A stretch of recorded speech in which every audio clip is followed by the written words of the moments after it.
Hello to all our audience tuning into our channel. We're so glad to have you with us. Stay tuned for exciting content. Let's get started. Welcome back, everyone. Today, we're diving into the grim streets of Gotham City, where Detective James Gordon finds himself at the center of a storm of chaos and corruption. The city teeters on the edge of an all-out war, with Gordon determined to uncover the truth. Amidst the corruption, a mysterious framing of someone named Pepper hints at dark dealings involving Fish Mooney and the police. And just when you thought it couldn't get darker, we hear about a cryptic exchange with Oswald Cobblepot before his death. Mystery, danger, and moral dilemmas await, and Gordon seems adamant about shielding someone from the mayhem. Stay tuned as we discuss these thrilling developments. Don't go anywhere. Gotham's secrets are about to be unraveled. In a shocking development, the city is gripped by the chilling and theatrical murder of Ronald Danzer, a financier notorious for defrauding investors of nearly $500 million through an elaborate Ponzi scheme. Danzer, who was recently out on bail and accused of attempting to corrupt the judicial process through bribery, was discovered attached to a weather balloon carrying bricks for ballast floating above Gotham City. The spectacle unfolded as the balloon drifted higher, presenting a macabre scene that has left the city both captivated and deeply unsettled. As the balloon ascended, Danzer ultimately met his end in a tragic but perhaps fitting conclusion to his crimes. Public reaction has been mixed, with many expressing little sympathy for Danzer, citing the devastation he caused to countless lives. As authorities investigate, the case is rapidly developing, with citizens eagerly awaiting more details on the so-called Balloon Man killer. In this introduction, Detective Gordon is thrown into the deep end of Gotham's corruption when he meets Lieutenant Bill Cranston. Cranston, acting as a supervisor to Harvey Bullock's new partner, exemplifies the morally compromised culture of the GCPD. His gift from the Gotham Chamber of Commerce, a club named O'Brien, suggests a cavalier attitude toward violence and torture in interrogations.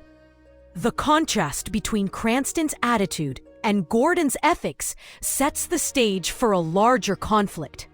Gordon's idealism is set against a grim reality of corruption and violence in the Gotham police force. The mention of the Wayne murder case and its quick closure adds another layer, hinting at a conspiracy that challenges the official narrative. This sets the stage for an ongoing investigation and tension throughout the series. The account given by Selina Kyle to Detective Gordon is a dramatic twist in the investigation of the Wayne murders. Her insistence that Mario Pepper was not the real killer brings new light to this high-profile case, especially when her testimony is matched with concrete evidence. The fact that Gordon finds the wallet where Selina said it would be is a key piece of cross-corroboration, lending significant weight to her story. This finding implies that those responsible for the murders are still at large and raises suspicions of a larger conspiracy possibly involving corruption within both the police force and criminal circles. Gordon's next moves in response to this new information will be crucial in uncovering the truth and achieving justice. The narrative highlights the intricate and dark world of Gotham's criminal justice system, where lines between legality and crime become blurred. Detectives Montoya and Allen's inquiry into Oswald Cobblepot's disappearance reveals a deep web of corruption. When Fish Mooney accuses Detective James Gordon of Cobblepot's murder, it raises questions about who might be controlling even the city's law enforcers. Fish's suggestion that someone like Carmine Falcone could orchestrate such events underscores the depth of corruption and power struggles at play, with tensions, vendettas, and hidden motivations shaping the storyline. It's a complex web where the pursuit of justice becomes entangled with manipulation and deceit. In this narrative twist, Oswald Cobblepot's survival and strategic positioning reflect his cunning and adaptability. Operating under an alias shows his understanding of the necessity to disguise his identity in the treacherous environment of Gotham. His prophetic understanding of the city's future, combined with his embrace of its inherent chaos and corruption, underscores his role as both a survivor and a manipulator of the city's darkest elements. The dark humor in the scene with the tuna sandwich adds layers to his character, blending mundanity with megalomania. We witness a crucial stage in Bruce Wayne's early development into the iconic figure of Batman. The narrative unfolds as young Bruce engages in intense training sessions with Alfred Pennyworth, his trusted guardian and trainer. Here we see Alfred's dual role in Bruce's life, as a protective figure concerned about his well-being, and as a supporter of Bruce's quest for strength and independence. Bruce's determination to delve into the investigation of his parents' murder case reflects both his trauma and his burgeoning skills as a detective. His willingness to confront the haunting images within the police files, despite Alfred's warnings, showcases his resilience and the depth of his resolve. Detective Gordon's situation is becoming increasingly precarious, as he's ensnared in a complex web of law enforcement scrutiny and criminal underworld machinations. The fact that he's being directly accused by major crimes of murdering Oswald Cobblepot reflects the level of paranoia and mistrust surrounding him. His repeated denials and his aggressive stance against the detectives suggest he's under immense pressure. His challenge to their authority to even question him implies he's trying to assert control over an investigation he feels is unjustly targeting him. His metaphorical comment about the detectives stinking like a sewer not only conveys his frustration, but indicates the extent to which he feels the investigation is tainted or biased. Gordon's pursuit of the Balloon Man reaches a critical point as they narrow down the suspect to Carl Smithers, a former employee of the balloon factory. The revelation that 2 balloons are still unaccounted for adds a layer of tension, signaling that more potential victims could be in danger. Furthermore, the narrative hints at the broader struggles faced by Gotham's inhabitants. Bruce Wayne's mental health decline is evident as he grows more consumed by the quest for justice in a city overwhelmed by wrongdoing. Alfred, ever the concerned guardian, notices Bruce's withdrawal from simple daily routines, highlighting the toll that his quest and the city's condition have on him. A critical part of the chapter focuses on the differing reactions to the Balloon Man killings, particularly emphasizing societal disparities. Bruce astutely observes that public interest in the killings varies depending on the victim's social status, reflecting a broader critique of the city's flawed moral compass. The personal lives of other characters, like Gordon, serve as a microcosm of the broader narrative, showcasing the strain and sacrifices of those battling a corrupt system. The psychological and emotional costs are stark, making the fight for justice appear even more daunting. The mysterious Balloon Man continues to strike fear in Gotham, turning the city's justice system on its head. His method is both symbolic and chilling, attaching his victims to weather balloons and sending them skyward, a grim spectacle for all to see. Lieutenant Bill Cranston's murder not only escalates the case to a departmental crisis, but also exposes the moral complexities underlying Gotham's institutions. Cranston's death reveals a public torn between mourning a fallen officer and feeling a sense of twisted justice served due to his notorious corruption and brutality. It highlights the duality in the city's attitude toward justice and corruption. The investigation now turns towards Carl Smithers, a small-time criminal with a minor record, but Captain Gordon remains skeptical. Despite Smithers' link to the balloon thefts, he doesn't fit the profile of the mastermind behind these intricate killings. With 2 weather balloons still unaccounted for, the urgency intensifies. It's clear that the balloon man selects his targets based on their public infamy for corruption, making any prominent corrupt figure a potential victim. This casts a shadow of fear over Gotham's elite, who must now grapple with the possibility of being the next grim spectacle in the Balloon Man's campaign against corruption. As the investigation into the Balloon Man escalates, Gordon and his team delve deeper into Gotham's dark underworld, uncovering a complex web of criminal activity. Smithers' history of crime leads them through a world of vice, from prostitution rings to gambling dens, illustrating how deeply intertwined Gotham's criminal ecosystem is.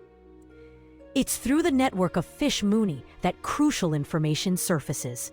Her organization's Better Intelligence Network reveals Smithers' connections to a dry cleaner named Mr. Chang and his debts accrued from illegal gambling.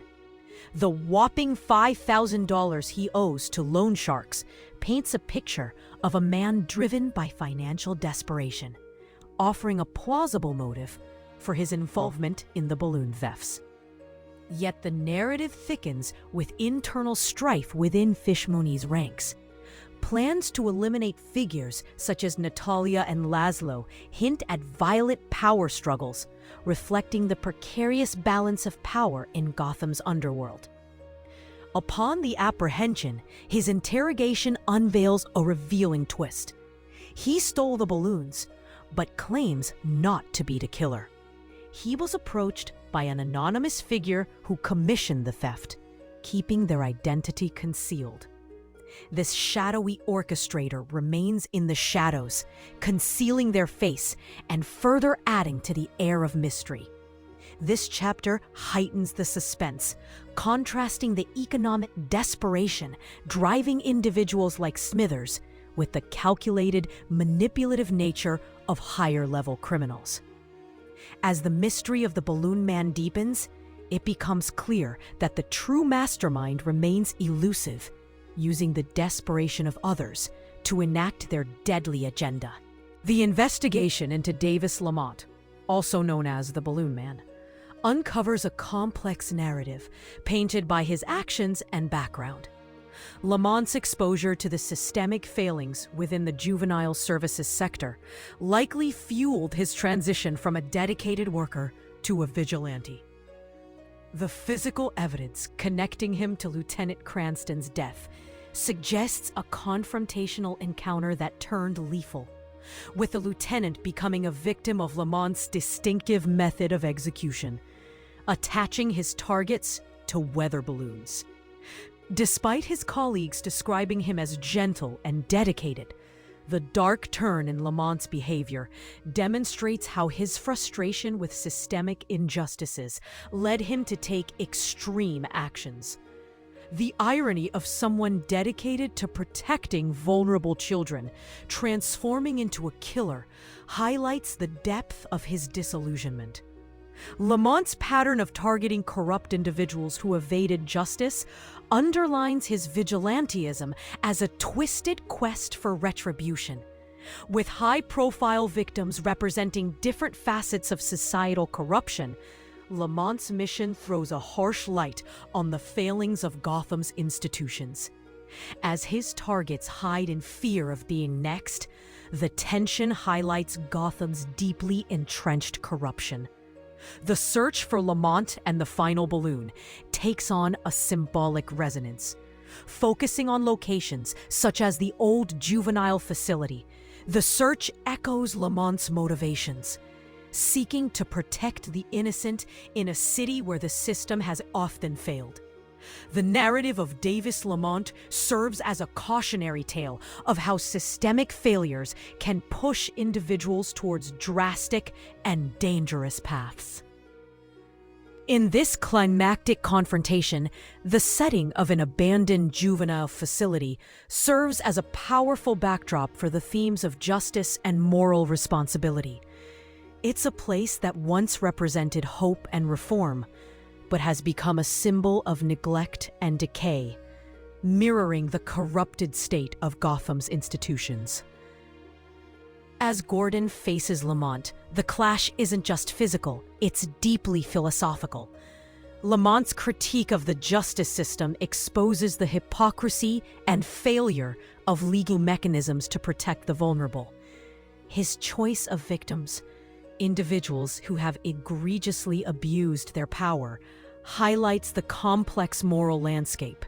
It's a stark reminder that the law as it stands often fails to deliver true justice. Lamont's actions force Gordon to confront his own beliefs and the realities of the system he upholds. Lamont's question about who Gordon truly fights for cuts deep, emphasizing the moral ambiguity of maintaining integrity in a system rife with corruption. The use of the balloon apparatus against Lamont brings a sense of poetic justice, symbolizing that vigilantism, much like the flawed system it seeks to circumvent, can ultimately ensnare those who wield it. The resolution leaves both Gordon and the audience grappling with the complexities of justice, morality, and the potential for change within a broken system. The narrative leaves Gordon contemplating the fine balance between justice and vigilantism, a theme that promises to shape the ongoing conflict in Gotham.